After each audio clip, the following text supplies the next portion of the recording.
Here is the meaning of Joseph and his many coats of color.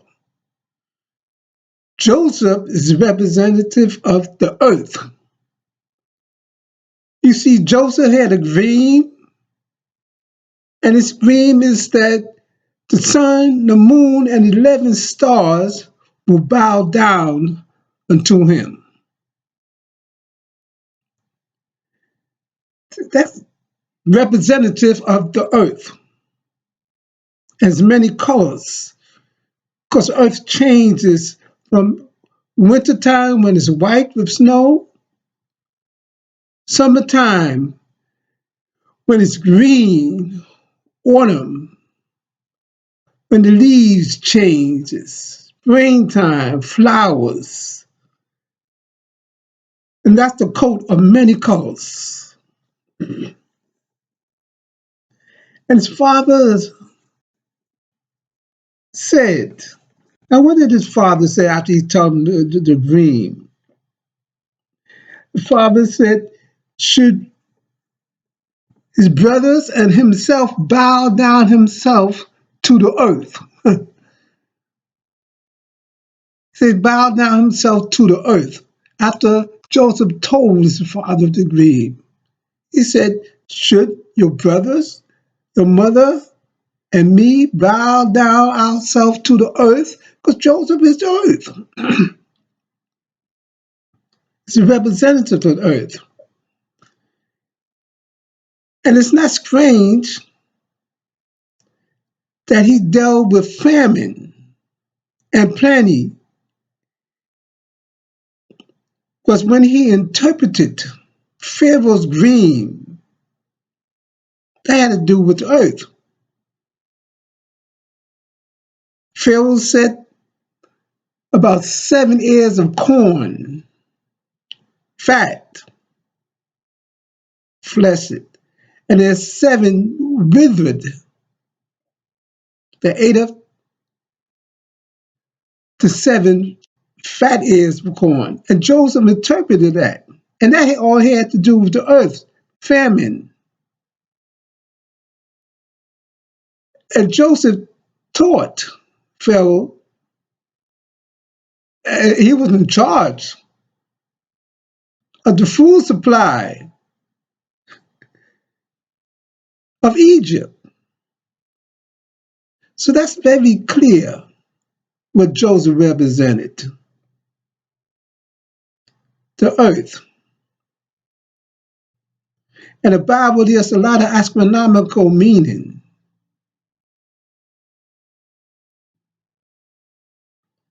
And you have to take into concept the astronomical meaning of the stories in the Bible.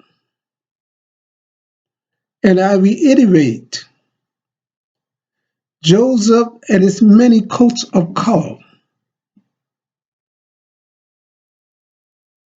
because the winter in many parts of the land is white with snow.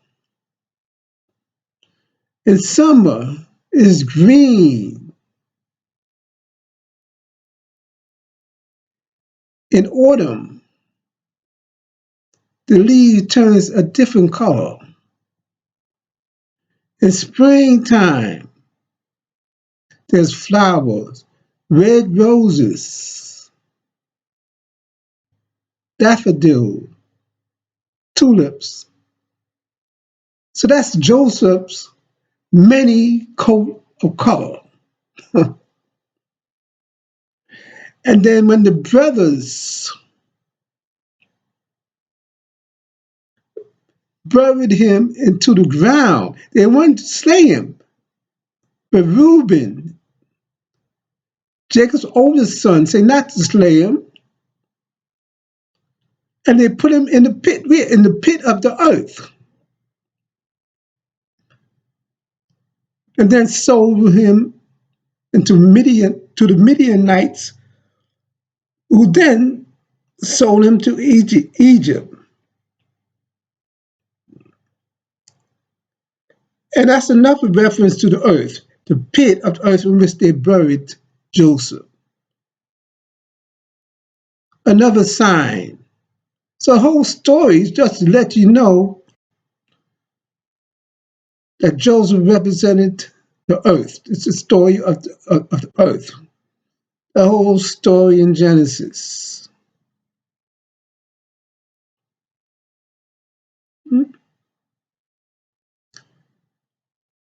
And the father, in context, remember, you got to read all these stories in context. Because one moment, Jacob might represent the moon, and in another story, may represent the sun. The same person representing two different bodies in the heavens. So the story is convoluted. The Bible is convoluted. As I said, not only is this astronomical story, but it tells the history of how the Caucasian came into being.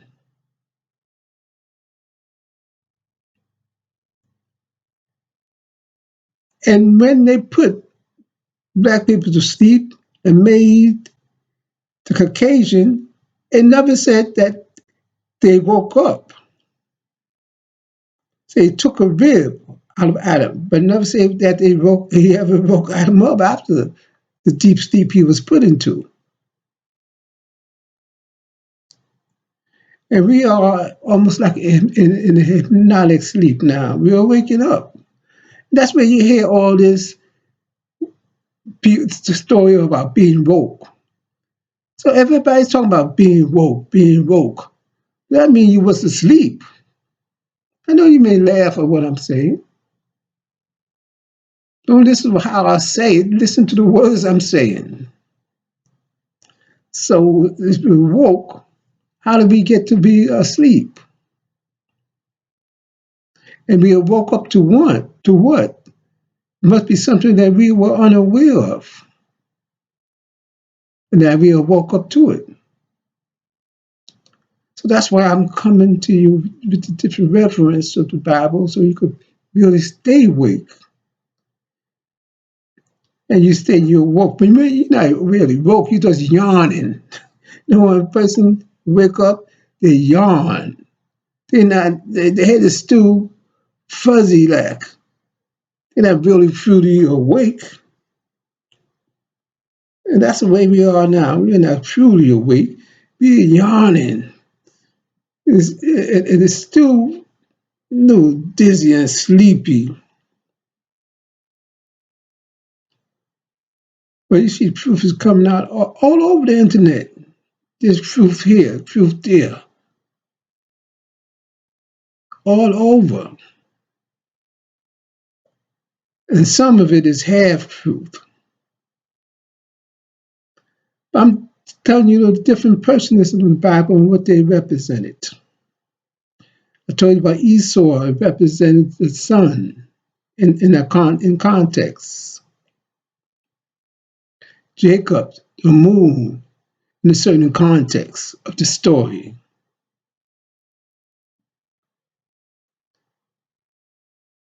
But in here, in this story,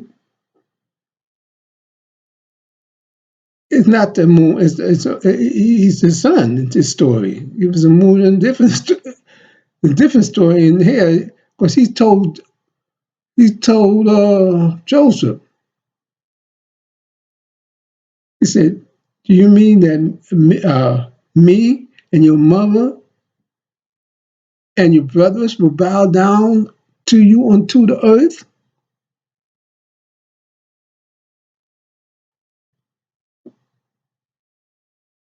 Because Jacob said that he's seen the sun and the moon and 11 stars bow down to him. So why did the father say, after he told him that he's seen the 11 stars, the sun and the moon, and he equate that with his brothers, him, and the mother, bow down to him to the earth? Now I'm going to reiterate this over and over. For this little 15 minutes that I'm speaking on this subject.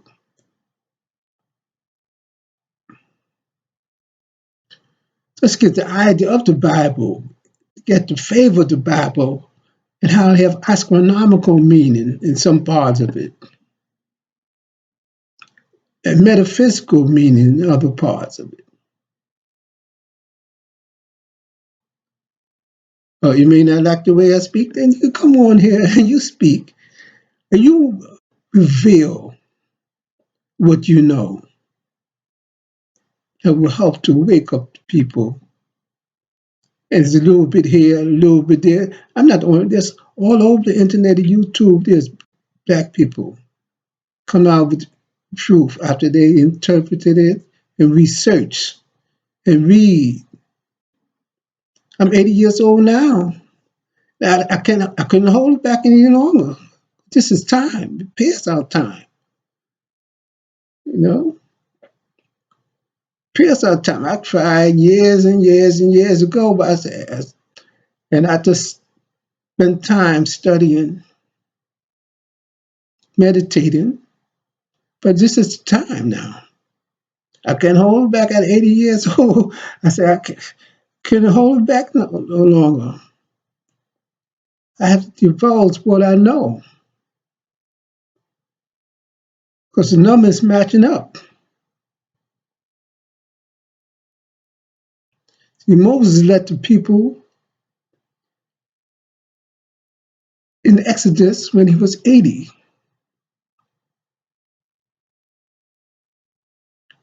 And the time is now. 6,000 years has been up in the year 2000 AL. With 6,000 AL, the year 2000 BC, AC.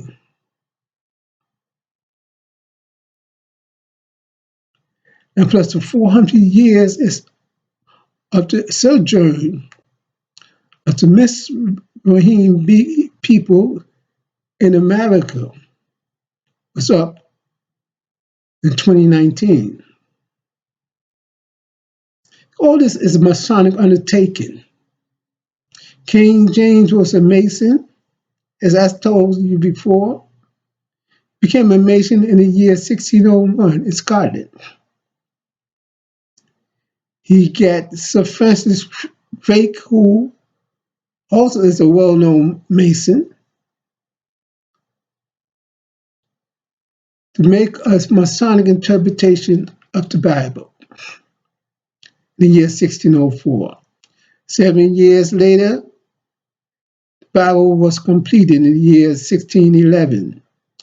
9 years later, they sent black people into this land that's now called America to help set up the new Egypt, Egypt of the West. And that's why Benjamin Banneker, a black man, astronomer, who did not have formal education, but he had the true education, not self-education, true education. And he helped set up the perimeters of what is now Washington, D.C.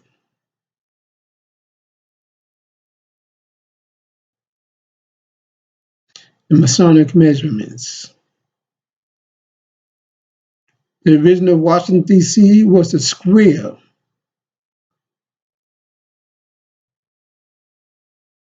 10 miles on each side.